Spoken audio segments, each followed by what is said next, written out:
കടലൂരിൽ അല്പസമയത്തിന് മുൻപാണ് റെയിൽവേ ട്രാക്കിൽ school bus മറിഞ്ഞ് 10 വിദ്യാർത്ഥികൾക്ക് പരിക്കേറ്റിരിക്കുന്നത്. വിരുദ്ധാചലത്തെ സ്വകാര്യ ആശുപത്രിയിലാണ് ഈ കുട്ടികളെ ഇപ്പോൾ പ്രവേശിപ്പിച്ചിരിക്കുന്നത്. രാവിലെയോടുകൂടി ഒരു സ്വകാര്യ സ്കൂളിലെ വാഹനമാണ് മറിഞ്ഞത്.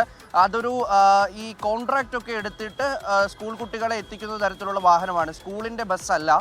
അപ്പോൾ അങ്ങനെ രാവിലെ കുട്ടികളുമായി ഏതാണ്ട് 15 കുട്ടികൾ വാഹനത്തിലുണ്ടായിരുന്നു. ഈ റെയിൽവേ ക്രോസ് കടക്കുന്നതിനിടയിൽ വാഹനം നിയന്ത്രണം വിട്ട് മറിയുകയായിരുന്നു. എന്തായാലും ഇവിടെ റെയിൽവേ ലൈൻ ഉണ്ടായിരുന്നു. അത് കൃത്യമായി ട്രെയിൻ പോയതിനു ശേഷം ഗേറ്റ് തുറന്നതിന് പിന്നാലെയാണ് ഈ ബസ് അകത്തേക്ക് കടന്നത്. അങ്ങനെ ബസ് മറിഞ്ഞു വീഴുന്നു.